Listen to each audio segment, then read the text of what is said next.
Está no ar o Prevcast UF, o podcast do projeto Prev-Quedas.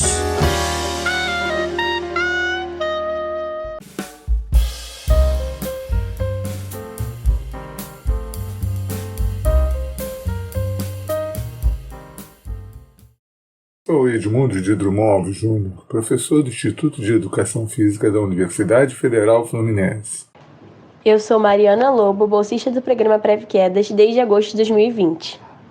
Eu sou Luciana Carvalho de Souza, graduanda em Educação Física e bolsista de extensão do programa Prev-Quedas. Entrei no programa em 2022.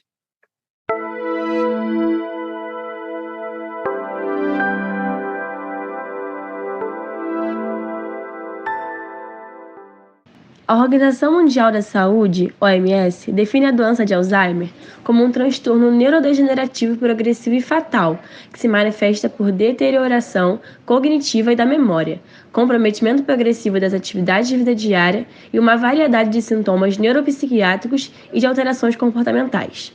A doença ocorre quando o processamento de certas proteínas do sistema nervoso central começa a falhar. As primeiras células a serem danificadas são as células do cérebro do hipocampo, que é justamente a parte relacionada ao aprendizado. Sendo assim, isso explica por que a perda da memória, a dificuldade de lembrar das informações recentes, são normalmente o primeiro sintoma.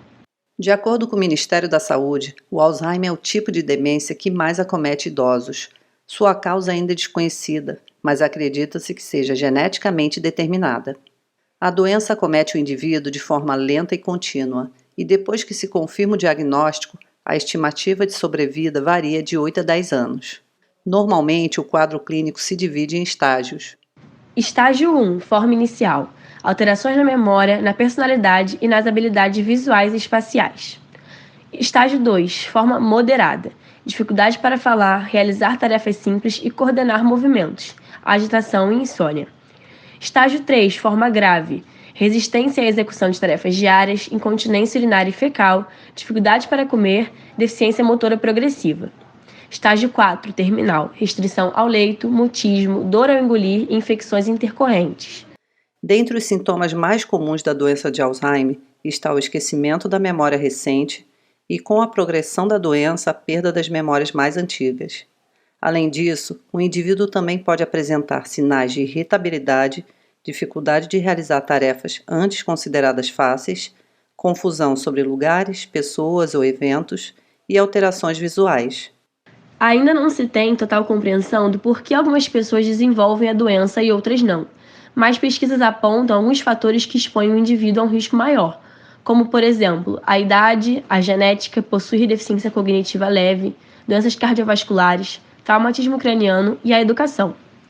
Sobre a educação, não existe clareza nessa associação, mas os estudos apontaram que menos anos de educação formal teve relação com um risco maior de Alzheimer e outras demências, pois indica-se que mais anos de estudos e educação formal aumente a conexão entre neurônios. O diagnóstico do Alzheimer necessita de uma série de avaliações médicas, tais como histórico médico da família, exame neurológico, testes cognitivos que avaliem a memória e o pensamento, exames de sangue e exames de diagnóstico cerebral. O rastreamento inicial deve incluir avaliação de depressão e exames de laboratório com ênfase especial na função da tireoide e nos níveis de vitamina B12 no sangue. Diversos exames laboratoriais e variadas formas de neuroimagem estão disponíveis para a investigação das demências, em especial a DA. Contudo, devido ao limitado acesso da população geral a estes exames mais avançados, maior desafio ainda permanece o diagnóstico precoce, destacando-se a importância da investigação clínica, levando em conta fatores epidemiológicos de risco para a doença, assim como conjuntamente o rastreio cognitivo de pacientes sob maior suspeita. Ainda não se tem uma cura para o Alzheimer, mas existem diversos estudos promissores na área. O que temos no momento são tratamentos que buscam diminuir a progressão da doença e prolongar o tempo de vida e o bem-estar do indivíduo. Hoje em dia, temos apenas 4 medicamentos que foram aprovados e são comercializados no tratamento de Alzheimer. Dentre os 4, 3 deles atuam sobre o sistema nervoso central a nível colinérgico, incluindo o donezepilo, a galantamina e a rivastigmina, designando-se por medicamentos que são inibidores da acetilcolinesterase. Esses são os fármacos mais utilizados nas fases iniciais da doença, demonstrando uma melhoria nas funções cognitivas e da capacidade de realização das atividades diárias e de comportamento.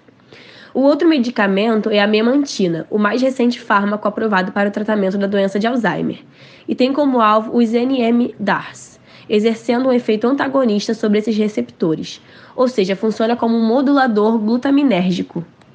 A atividade física é uma ótima aliada aos tratamentos farmacológicos para a doença de Alzheimer, atuando na melhora da qualidade de vida e na diminuição dos efeitos causados pela demência.